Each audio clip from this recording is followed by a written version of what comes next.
Hello, and welcome to the Art of Intuition podcast. My name is Susan Jane, and I believe that trusting your intuition is the best way to live your life with meaning and purpose. Each week you will hear about how you can connect, develop, and trust your intuition through interviews with other guests and my own personal experiences.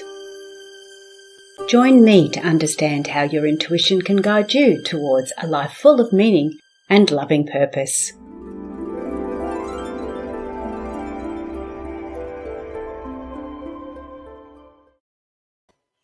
Good morning. Oh, I shouldn't say good morning because it's afternoon sometimes, but it's morning for me now. My name is Susan Jane and welcome to the Art of Intuition podcast. So I will be your host today, and we have the lovely Ulrika. So I've been practicing her name, Ulrika, and I got it right. Ulrika Sullivan coming on. Now, Ulrika's really interesting because she's actually had a very analytical background, similar to what a lot of us have when we've gone through the corporate stage and different things like that. But she was a scientist, so really analytical, detailed orientated, all that sort of stuff that I tend to be a bit like as well. So when we're looking at where Ulrika is going to take us, she's looking at these 7. Now, I called them steps, and they're actually called shifts. She calls them shifts, not steps. So it's not like you do a step and you learned that and then you go forward. With a shift, it's all changing and all evolving as we go along. But she's going to tell you all about that because that's her expertise, not mine. So what I need to say first of all is please like, share and subscribe to the podcast so we can get it all out there that trusting your intuition gets your life right on purpose, and it's really, really important for us. But with no further ado, I am going to invite Ulrika to the stage. How are you? Hello. How are you this morning or afternoon for others? Yeah. But for you, it's morning. How are you? Good. So it's afternoon for you, morning for me. I'm in Australia. You're in? I'm outside Boston and Massachusetts on the East Coast of the United States. There we go. See, because I get a lot of American and Canadian guests on here. So I am sort of getting used to me being morning and them being in the afternoon, but it still throws me. Like I'm still not, I still struggle with it. I still say good morning instead of oops, hello. But anyway, but enough of that. Let's find out a little bit about you so our guests can get an understanding of your background, who you are, and how on earth you got to where you are today. Yes, I'm excited to share this time with all of you today. And I started out as a scientist, as mentioned before. And I spent about 20 plus years in the corporate world and the pharmaceutical research and development career, if you will. And if you picture kind of the definition of a successful woman in the way society often is having expectation on us as women, business travel, a full schedule, high paid job and degrees and all of those things. And it actually, and I loved my career for the time it was, but it was a time where I started to feel there's got to have to be more. And in parallel, my career actually ended by me having a rock bottom. And often when we evolve or are given an opportunity to choose in life in terms of our life path, it hits where it matters the most to us. And for me, I identified completely with my career. And I'm sure many of you can identify with that we are our career sometimes. And that's what happened to me. So my life change came to a rock bottom, basically, that I was let go of my job. And that brought me in a spiral, if you will. But I realized very soon that I could choose here to either go another cycle and learn some more, or choose to go down the path of stepping into the unknown and see it as an opportunity. And this is the short version of my Yeah, I can imagine. my Well, that would be because I really understand that. You do get involved in your career, and your whole life is worked around it. You know, if you're having children, if you're, you know, going on holiday, everything is worked around that. Even if it isn't a career, that job, everything is worked around it. And we do identify with that as being who we are. So when that's taken away from us, you do really feel very, very stranded, very, very lost, don't you?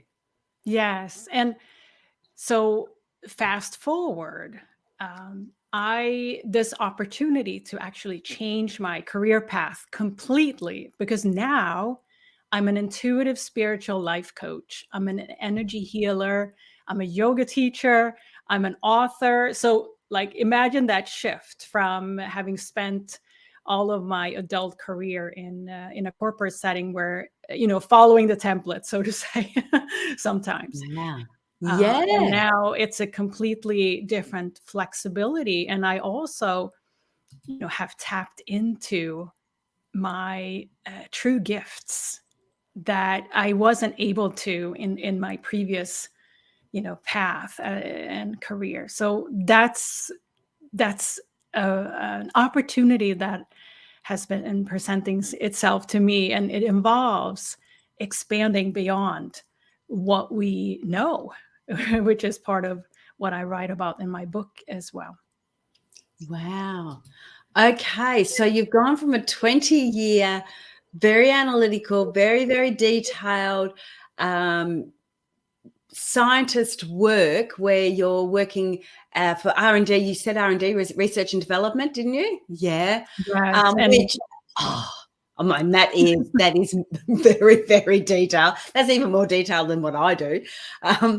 And you've gone to almost the opposite extreme, where instead of having all this information that you have to follow, you have to tick boxes, you have to, you know, only change one thing at a time to see what's happening, to going with your gut, just trusting. yes, Oh my goodness, it's almost like from being grounded to just flying, isn't it? it It's is. so different. Yeah, it's quite an experience to walk that path of expanding yourself into something that is so unfamiliar, but so familiar. Yes, yeah, absolutely. And you don't understand it until you've sort of gone through it, do you? You just don't get that. What I want to ask, and I'm asking this because when I was writing out the description and everything else for the podcast, I've written it down as 7 steps. Now, when I spoke to you when we first came together, you said it's 7 shifts, and that's why I mentioned that at the beginning. Can you please explain to me in your terms, or explain to us in your terms, not in mine? I don't want to put words into your mouth. In your terms, what the difference is between your steps and a shift? So, just to back up a little bit, when I first came to these 7 shifts or steps, and to answer your question, I think steps is more of the domain of the mind in a way, because that's how we want it to be, right? Step 1, step 2, step 3, step 4. Yes. But when we talk about shifts in what I'm going to share with you is really an evolution, an inner evolution. And steps often can be you know, something we receive from the external world, like do this and here's how you do it, while a shift is a journey. So that's how I see the difference between a step and a shift in you know, personal transformation. And also what I'm going to share with you is not like you have to start with one thing, but you can actually evolve with these 7 shifts, 7 inner shifts that I'm sharing in my book as well. You can share, you can move with that in your life in parallel. It doesn't have to be one step shift and then go to the next, right? Because they all work together. Yeah, whereas as when you're saying steps, you have to do one in front of the other, don't you? In a physical context, a step is do, you know, you go forward. You do one step first. You can't do step 10 before step 2. Right. And that's often how we perceive Perceive it, yes. instruction. So just Yeah. another example of when we are up in our heads, up in our minds, we want the stepwise approach often, right? Step by step. Yeah. But when we are in the intuitive domain of the heart, many times, and you know this too, it's a journey. There are things that come together, mesh together, and it's not like one dimensional. It's multi-dimensional, and that's what I teach in my book. Yeah, no, that sounds really cool.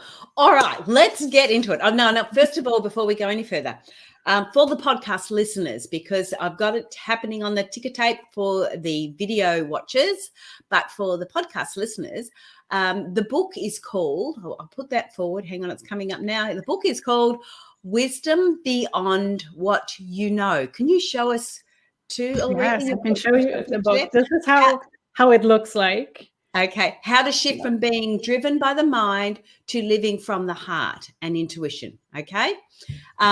So that's the book. You can get that at Amazon, or do we go through your website? You can get it at Amazon. I have other, outlets as well globally but Amazon, sometimes that's the easiest. But if you prefer other outlets, Barnes and Noble, bookshop.org, and other sources as well.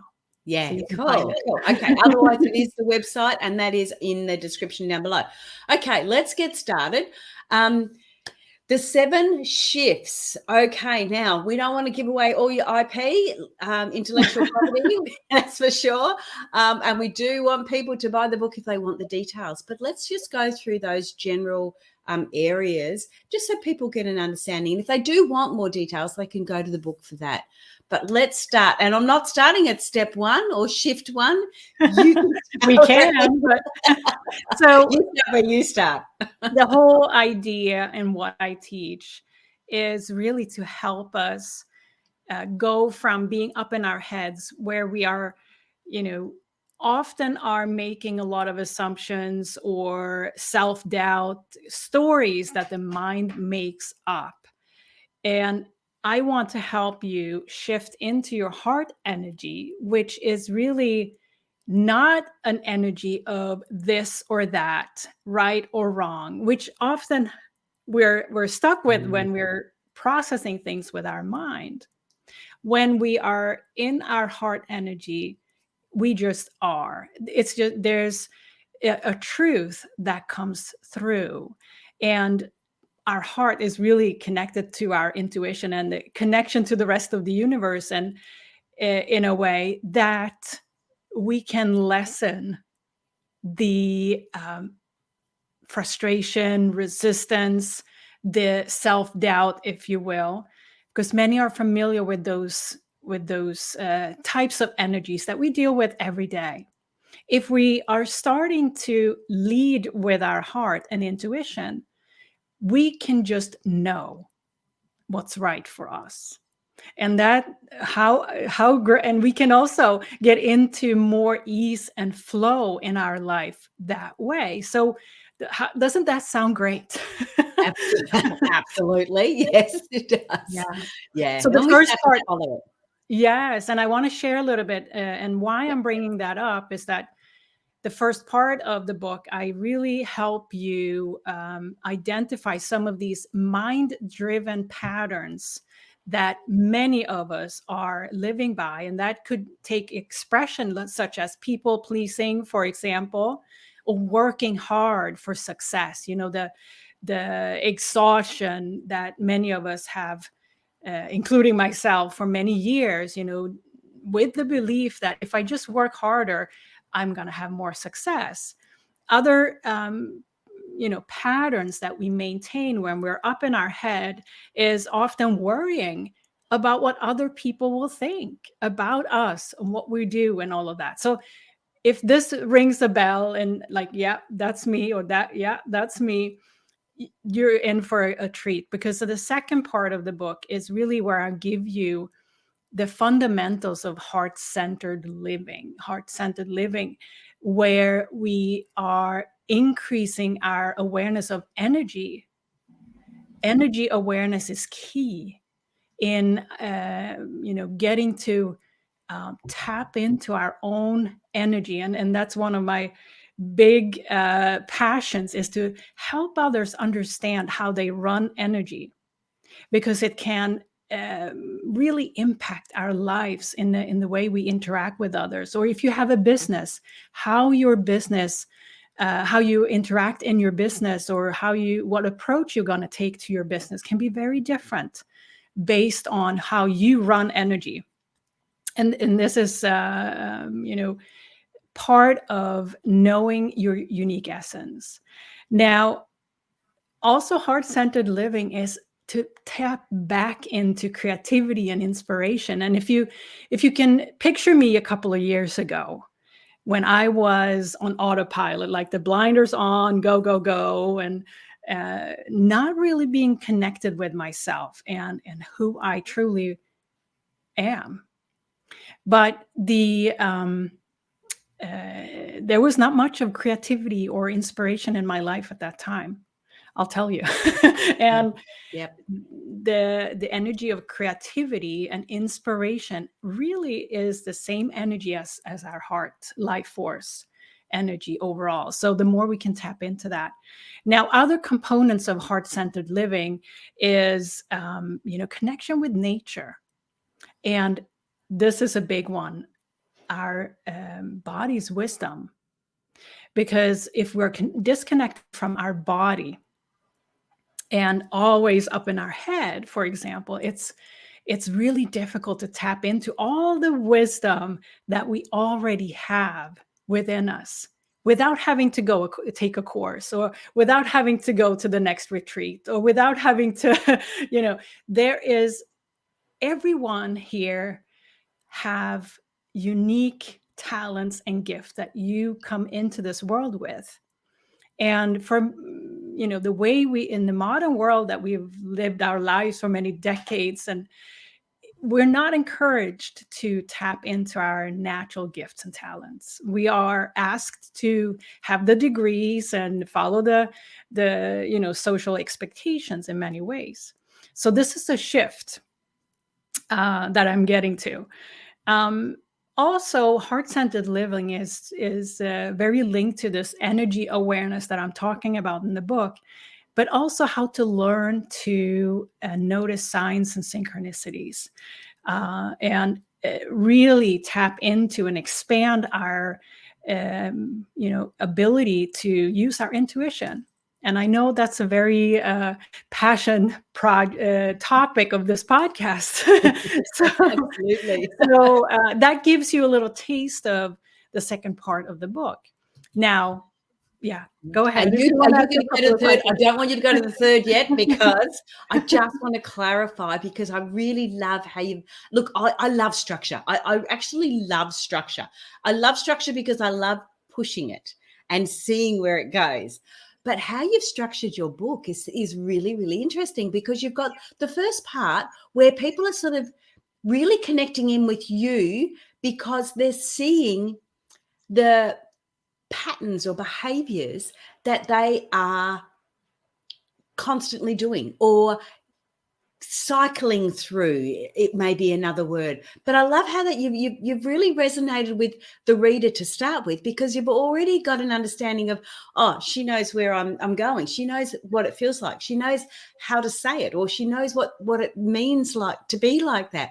Then the second part is almost like the teaser and saying, whoa, this is what you can be like. Here's some heart-centered living. Here's how you do this. Here's how you do that. So you've got a whole nother concept in there. And then finally, we go into the shifts and how you actually do it. I love how you've structured that book. That is amazing, because it really gives people an understanding of what they could be doing better. I won't say wrong. What they could be doing better, what the results could be, and then, hey, here's how you can get them. So I really that's really good. Now, a lot of people, because I'm an author too, so I really understand that side of things. So it's really lovely to see how you are taking somebody on a journey in that book, in your book, Beyond Wisdom Beyond What You Know, how to shift from being driven by the mind to living from the heart and intuition. It actually takes you through there. All right. So sorry, I had to just, I just had to do it. I just love it. I love it. I love that. Thank Okay, you. so, Thank you for adding that to it, because that's my intention with the book. I'm a coach, so I wanted this book to be something that is not just theory or an idea. I wanted it to be a book that everyone can just take and do, because each chapter, there are 18 chapters in this book, and it includes for each chapter exercises, coaching exercises that you can do to integrate these concepts. So yeah, thanks for noticing that it's yeah.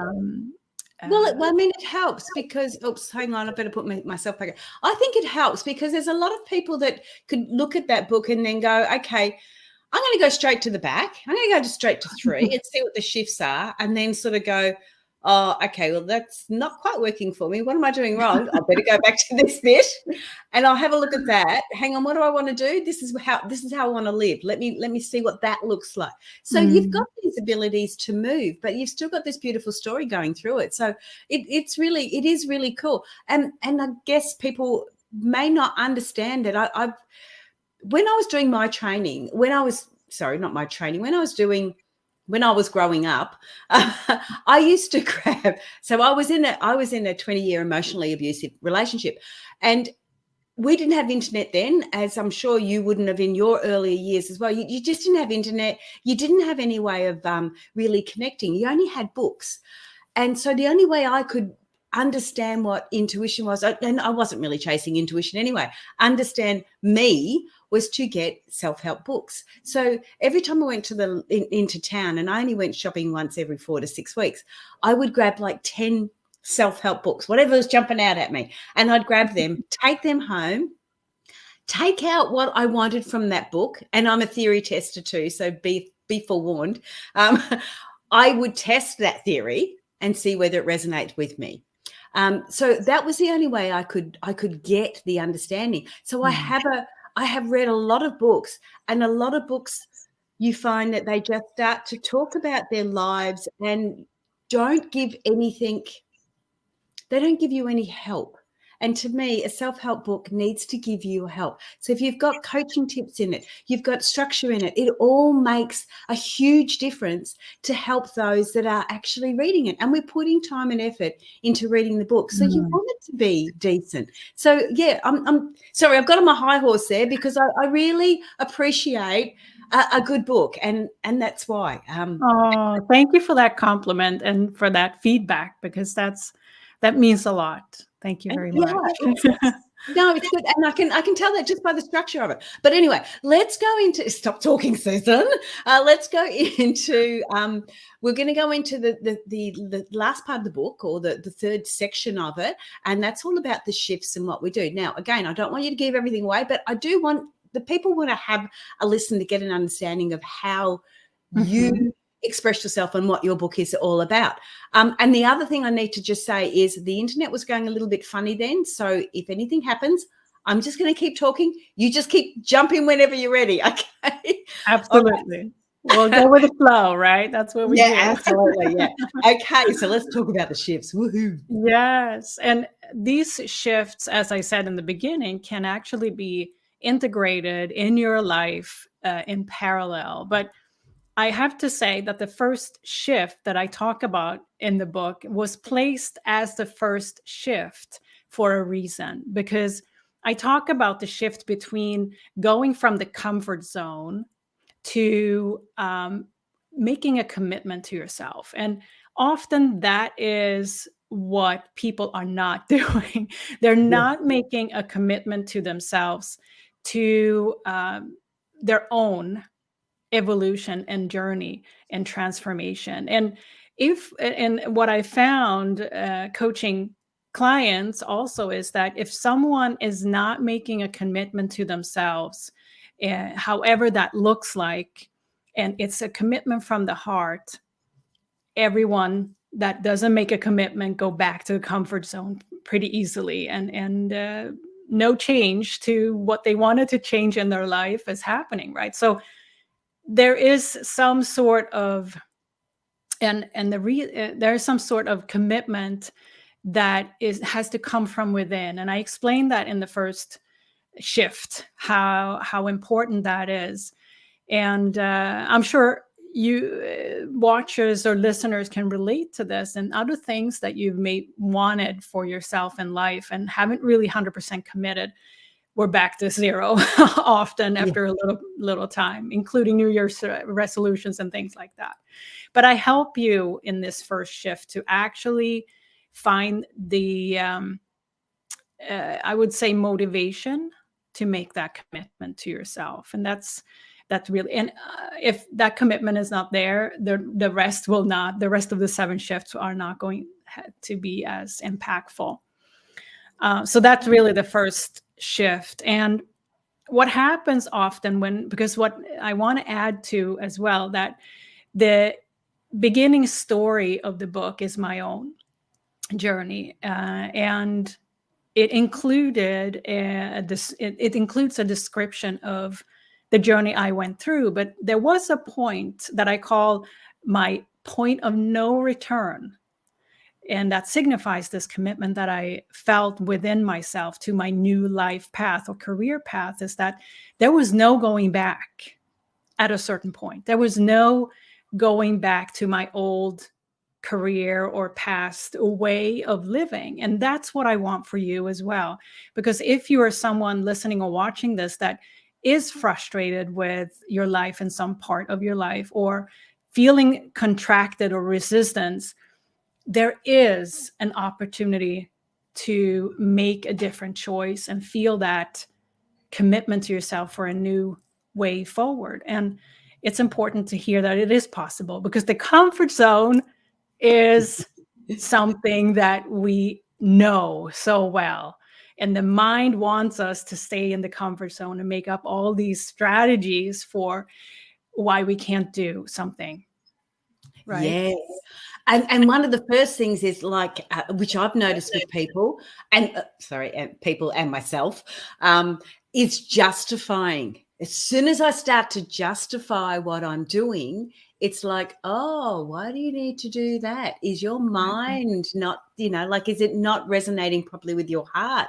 Because your mind has to justify it. So it's like, oh, yeah, no, I can't do that because there'll be a reason, I'll find a reason. That's that commitment. And if you want to commit to something, like you're saying, that shift to commitment, as soon as you start to justify it, question yourself. And I don't know if that's in the book or not. Sorry, I may have overstepped my mark there. And it's so essential, and it's an inner journey. And I go deep into how you can support yourself into making a commitment that puts you, I usually say, give you this image of putting yourself at the top of the mountain in your own life. Yes. Where you can be there on the eagle's perch, right? Looking out of your, over your own life. Because when we do that, we can connect with the rest of the universe. We can connect with our, intuition and live from that space.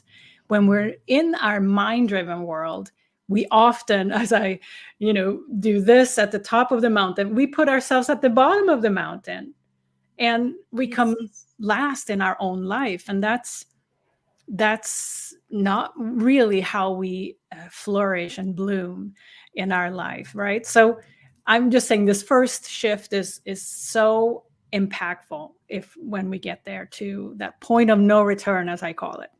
Yeah, I like that. I like how you've explained that too. It is about putting yourself at the top, and it doesn't mean you're better than anyone else. It's just in your life, you need to be at the top. Because no one else is going to do that for you. I remember talking to one of my friends, and I sort of said to them, but, the only person you're going to be with for the rest of your life, for all of your life, is you.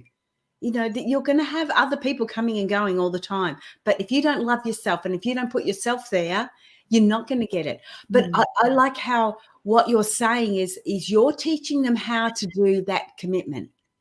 Yes. That is, it's easy to say, put yourself on top, do this, do this. And I get that all the time with podcasters coming on and they're sort of saying, this is what you've got to do. But what you're saying is, I'm going to show you how, or tell you how to do that, to make that commitment. And that's a really, really important step in it. It's a really strong and powerful way of doing it, because once you've got that, like you say, the rest of it, you will find not necessarily easy, because this work is never really easy. We know that. It can be. yeah, if we allow it, but the rest of it, makes sense, because if you haven't got that commitment, it's not worth doing the rest of it. It's pointless doing it unless you've got that first step, and you show them how to do it. That is amazing. Cool. All right. So we've still got a bit of time. Do you want to share another one? I'll go over a little quicker the other shifts. Okay, now, cool. The momentum that we create with the commitment to ourselves, and that we can see it in front of us and written down and all of that, and we can go back to it. With that comes the desire to increase our self-awareness. And what does that mean? Well, often we walk through our lives being very disconnected from ourselves, which means that we may not, like, here's a story about just an example. Many years ago, when I was in my corporate career, somebody may have asked me sometimes, like, Ulrika, what do you do for fun? And I had no answer. That's how disconnected I was from who I truly am. I didn't have an answer what I do for fun. I only had my identity with work. But what my journey, and everyone can do this, what my journey has shown me is that I can learn more things about myself, about who I am truly. And that's what I mean with increasing your self-awareness is your currency when it comes to the momentum of your own transformation. So that is, something that comes with this commitment, because once you made the commitment, you start asking yourself questions, getting curious about, like, what is it really that makes me thrive? And we may not have the answer, which is fine. We often, when we start this journey, we don't have the answers, and it's perfectly fine. But what is the great part of this is that we're starting to ask ourselves questions. Yes, we're starting to ask. Yeah, that's one of my biggest things. You've got to ask. You're not going to get an answer unless you ask, and you might not get the answer, like you say, straight away, but you will get it eventually. Yeah. When you receive it, when you open yourself up to receiving it. Okay. And we can talk a lot about self-awareness, right? But if we move on to the next shift, which is shift number 3, it is to go from being codependent to sovereign. And this, what I mean with that is that codependency, we all have codependency to situations, people in our lives, the past. But what it means is to actually consciously release some of the bonds to the past, or certain people in our lives, or situations that we carry with us that may not serve us anymore. And it's a journey within this shift to become sovereign, that placing ourselves at the top of our own life, truly, and become whole. And that's a shift that's very transformational. It doesn't mean that we go in a cave and be alone, right? That's not what it is, but it is to find that unique essence about you. Again, that I mentioned earlier, about your own unique talents and gifts that you are, excited about sharing with the world. Well, that's really cool. So that's 3 shifts we talked about: commitment, self-discovery, sovereignty. Yeah. Okay, and the 4th one is a big one, huge one. And, all right, that is shift number 4 is to go from learning to embodying. Oh, lovely. Yeah. And what is that? Well, we often, and many of you listening or watching or may resonate with this, is that we want to learn new things, right? I love learning. I have spent many years just taking in new information, the next course, the next retreat, show me the new spiritual tools, right? I want to learn, learn, learn, learn, learn. But this shift is all about integrating that and actually become it. And take everything that you've learned, maybe not everything, but things that you have learned from books, from, all these new things that we always want the new shiny object, right? But at some point we have to take all of that in and integrate it and actually become it. And that's what I mean with talk about in this shift of how we can embody what we've learned. Oh, that's really cool. Oops, hang on. I forgot to press the button. I meant to be back here. Yeah. That's really cool. All right, so we've got 4. We're going to fit the next 3 in. We'll have to be quick. And the 5th one is really the shift from using our logic to come up with our decisions in life to using our wisdom. And that is the shift from tapping into ourselves as a whole person, our heart energy, and not living in the energy of, oh, should I do this? Should I do that? Or I don't know, to I know what is right for me. And that is when we tap into our wisdom. So that's what I talk about in shift 5. Then shift 6 goes, and you can resonate with this too, I'm sure everyone, the template, I call it a template, but the expectations are often of us to go get what we want, like being the pusher. I'm going to go get what I want, right? And I'm going to take the action and I'm going to plan it out for step 1, step 2, step 3, right? To go from that to sit back and allow, which is more the shift from pushing to manifesting. Okay, yep.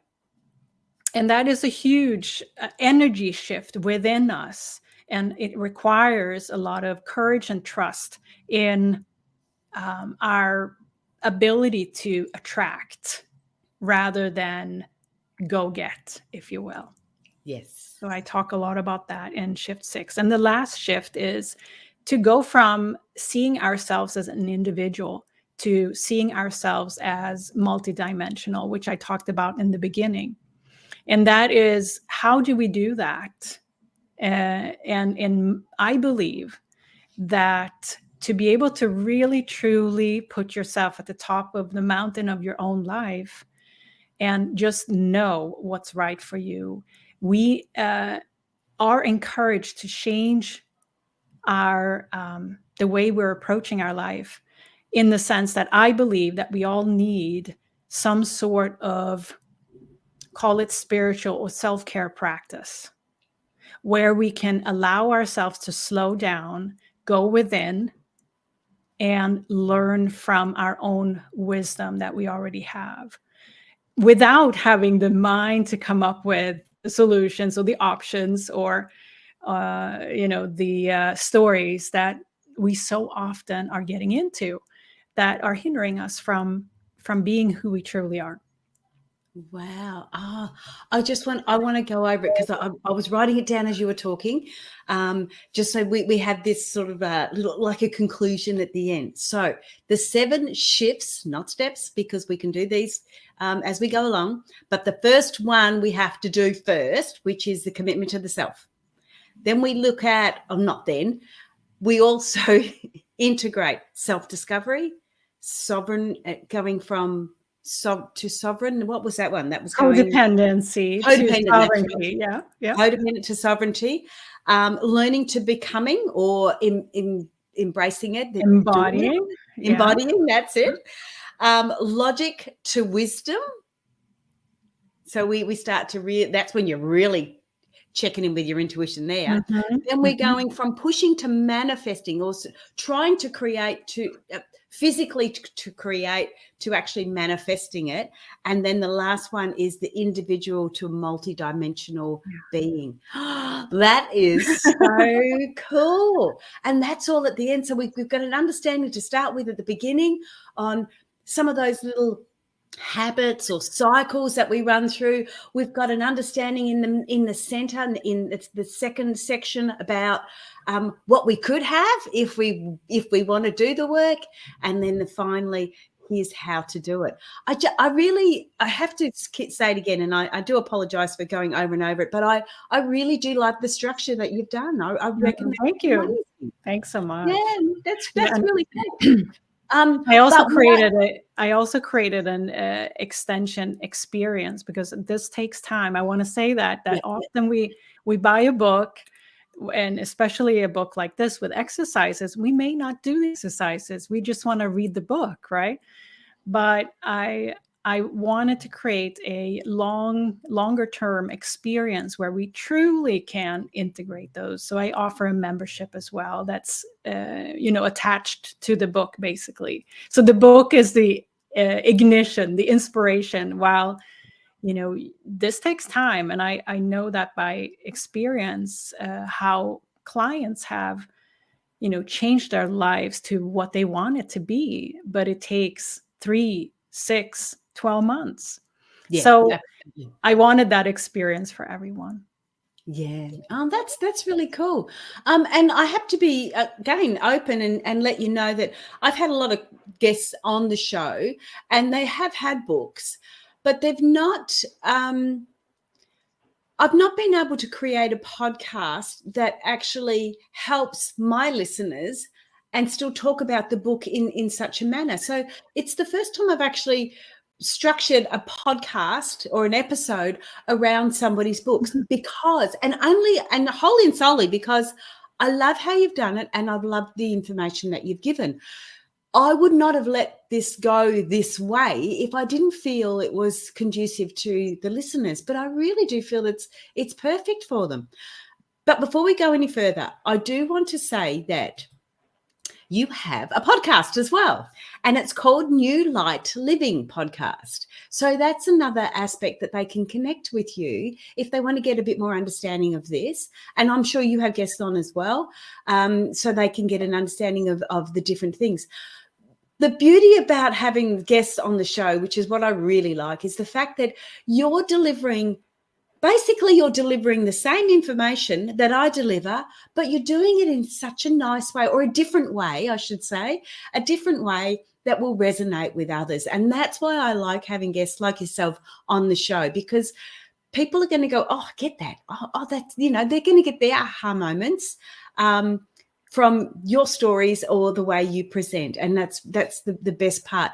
And unfortunately, too many people think that because you're a life coach and you're a life coach and you're a life coach, that we're in competition with each other. No, it's who you resonate with. And the reasons why I read so many books is I wanted to test the theory. I need to resonate with them, and the listeners need to resonate with, or the life coach they want to take on board. So I really, really thank you so much for being on the show.